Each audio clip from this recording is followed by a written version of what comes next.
What's up guys, it's Andrew, and today I'm going to be going over a highly requested topic, and that topic is how to improve in leading raids and defenses. I, myself, have been leading raids and defenses now for almost a decade, so I do have a few pointers that could help you out if you're a new leader who's looking for some tips on how you can improve your leadership abilities. With that being said, let's get on with the video. Maybe now I'm just too gone, maybe now I'm just looking for that same vibe that you on. First things first, I want to discuss strategies and how beneficial and important they are when you are raiding. I mean, obviously everyone comes up with a strategy before raiding a base. It's a common sense thing to do. But your strategy may not be effective. Or maybe the opposing team counters your strategy. You need to be able to adapt to any situations that may occur during your raid or defense. So let's discuss some tips on how you can improve your strategies or adapt to new ones during raids. Before officially raiding, you should have at least a general idea of how the base works and what your initial plan is going to be going into the base. Some things you may want to take into consideration are choke points, crossfires, reinforcement paths, and anything else you may think that is going to be beneficial during your raid. So let me dive deeper into that topic. What are choke points? What are crossfires? What are reinforcement paths? For starters, choke points are basically positions in which your team has an extremely high advantage. The opposing team is basically praying for a mistake or a miracle in order to push out a choke point.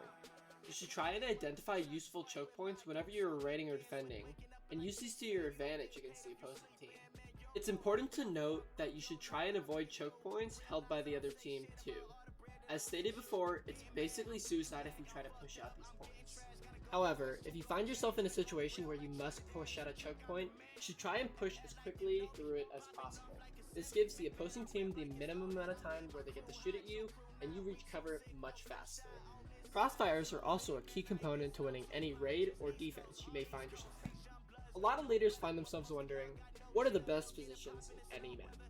Well, a key component to a good position would be one that has lots of crossfires on people who may be running throughout the map.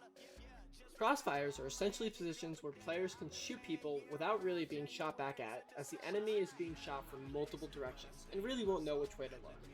This will allow tons of more shots to be hit by your team, and the opposing team's pushes will be swiftly defeated. Finally, reinforcement paths. Reinforcement paths are essentially routes your off-spawners will take to get back after they die. These routes should be as clear and safe as possible. Bad reinforcement paths will lead to your holds being slowly torn down and destroyed. I would like to note that these are just the primary 3 strategies that I wanted to talk about, but there are many other factors that go into winning a raid or defense as well.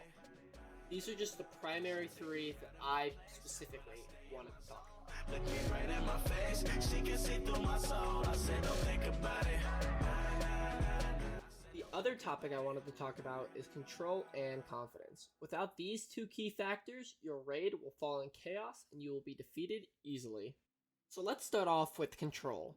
Control, in a leading sense, is your ability to command the other people around you without any problems.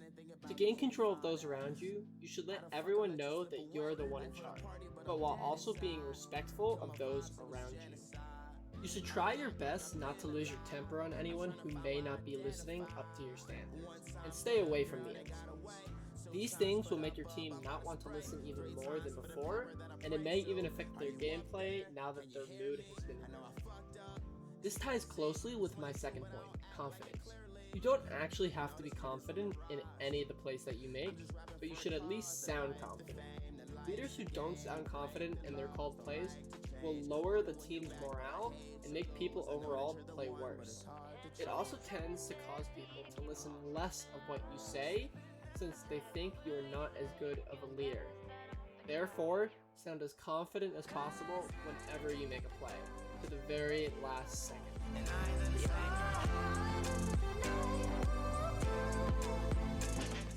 That's all I have to say for this video. I hope this helps out people trying to learn how they could lead better, because leading is a very difficult thing to do, and it's very rare to see good leaders nowadays. So if you don't get it after the first few raids that you host, keep trying over and over again. Don't stress. The people that are really good with raid leaders right now have been leading raids for years. So don't stress, keep trying, and sooner or later you'll be a god raid leader too.